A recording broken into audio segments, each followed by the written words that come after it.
రాజు ఇప్పుడు చక్రి చెప్పినట్లు ఇంతకు ముందు శర్మ చెప్పినట్లు ఆ ప్రాంతాల్లో అక్కడ ప్రజలైతే చాలా కాన్ఫిడెంట్ గా ఉన్నారు, ధైర్యంగా ఉన్నారు. ఏమీ కాదు అనే ఒక భరోసా అయితే వాళ్ళలో కనిపిస్తూ ఉంది. ఆ భరోసా ఇస్తుంది భారత్ అని నమ్ముతూ ఉన్నారు. బట్ పూంచ్, మనం ఈ ఏరియాకి వస్తే పూంచ్ ఎస్పెషల్లీ చాలా అంటే అక్కడ చాలా టఫ్ సిచ్యువేషన్ నడుస్తూ ఉంది. అక్కడ చనిపోయిన వాళ్ళ సంఖ్యను మనం చూసాము, అండ్ అక్కడ ఉన్న వాళ్ళ మాస్ ఇవాక్యుయేషన్ కూడా మనం అక్కడ చూసాము. సో స్టిల్ అది కొనసాగుతుందా? అక్కడ కరెంట్ సిచ్యువేషన్ ఎలా ఉంది? ప్రజల ఒపీనియన్స్ ఎలా ఉన్నాయి? ప్రజల్లో ధైర్యం ఉందా? ఎస్ సౌజన్య, అంతటా అనుకున్నంత హ్యాపీ కానీ లేదంటే ధైర్యం కానీ పూంచ్లో కనిపించట్లేదు. ఎక్కడ చూసినా సరే ఒక టెన్షన్ వాతావరణం కనిపిస్తుంది. ఎందుకంటే దాయాది దేశమైనటువంటి, శత్రు దేశమైనటువంటి పాకిస్తాన్ ముష్కరులు ఆర్మీ రూపంలో తెగబడుతున్నారు పూంచ్ పైన. మనం చూసాం ఏదైతే 26/11 కావచ్చు, లేదంటే పార్లమెంట్ పై జరిగినటువంటి దాడి కావచ్చు, ఈ మధ్య ఏప్రిల్ నెలలో 22వ తేదీన జరిగినటువంటి పైల్గామ్ దాడిలో అక్కడ ఉన్నటువంటి ఉగ్రవాదులు, అక్కడ శిక్షణ పొందినటువంటి ఉగ్రవాదులు సాధారణ ప్రజలనే టార్గెట్ చేస్తూ సాధారణ ప్రజలపైన విరుచుకుపడ్డటువంటి పరిస్థితి కనిపించింది. పైల్గామ్ లాంటి ఘటనలో ఏకంగా 22 మందిని బలి తీసుకున్నారు, 26 మందిని బలి తీసుకున్నారు. సో ఆ తర్వాత పరిణామాలను మనం చూస్తూ ఉంటే ఇప్పుడు పాక్ ఆర్మీ దుశ్చర్యలు కూడా అలాగే ఉన్నాయి. వాళ్ళు ఏమాత్రం తీసిపోవట్లేదు, వాళ్ళు సాధారణ ప్రజల మీదనే టార్గెట్ చేస్తున్నారు. ఆర్మీ అంటే ఎదుటి దేశం యొక్క ఆర్మీతో మాత్రమే తలపడాలి, అది కూడా వాళ్ళు ఆలోచించట్లేదు. సాధారణ ప్రజలను మాత్రమే టార్గెట్ చేస్తున్నారు. ఎందుకంటే వాళ్ళు హైట్లో ఉన్నారు, డౌన్లో ఉన్నటువంటి ప్రజలను మేము కొట్టగలుగుతామనే ఆలోచనతో కనిపిస్తున్నారు.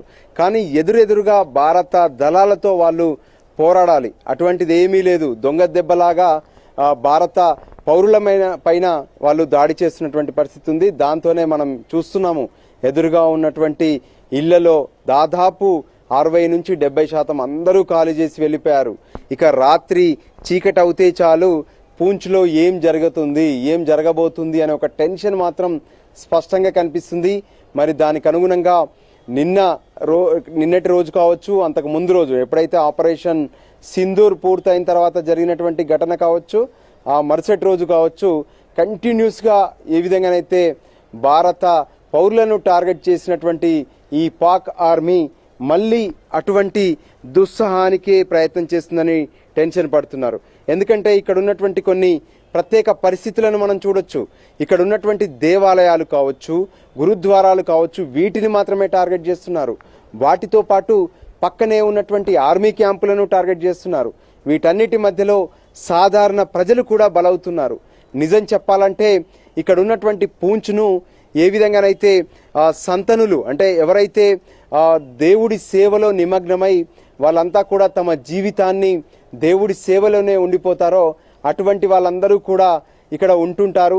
సో అటువంటి ప్రజలు సంబంధించినటువంటి వాళ్ళందరూ కూడా ఇప్పుడు మనకు కనిపిస్తుంది. దానికి అనుగుణంగానే ఏమాత్రం స్పష్టమైనటువంటి టెన్షన్ అయితే ఇక్కడ స్పష్టంగా కనిపిస్తుంది. ఏ విధంగానైతే పాక్ ఆ గగనతలం నుంచి ఒకవైపు వస్తే ఖచ్చితంగా మన ఎయిర్ డిఫెన్స్ సిస్టమ్ ఎదుర్కొంటుంది. కానీ వీళ్ళు ఆ ఎదురుగా ఉన్నటువంటి కొండలపై నుంచి లోతట్టు ప్రాంతంలో ఉన్నటువంటి పూంచ్ సాధారణ పౌరుల మీద వాళ్ళు దాడి చేస్తున్నారు. సో అదే ఇక్కడ టెన్షన్గా మారింది. ఎన్నో ఇళ్లకు ఇప్పుడు ఏదైతే పాక్ ఆర్మీ వేసినటువంటి గాయాలు, ఎంతో మంది ఇప్పటికే మృతి చెందితే మరెంతో మంది ఆ పాక్ వేసినటువంటి గాయాలకు ఆసుపత్రుల్లో చికిత్స పొందుతున్నారు. ఇవి తూటాలు కావు, బాంబులు. అంటే ఆ బాంబును వాళ్ళు అక్కడ ట్రిక్ చేస్తున్నారు కొండపై నుంచి. అది నేరుగా మోటారు పుష్ చేయడంతో సరిగ్గా వచ్చి ఏదో ఒక చోట పడుతుంది.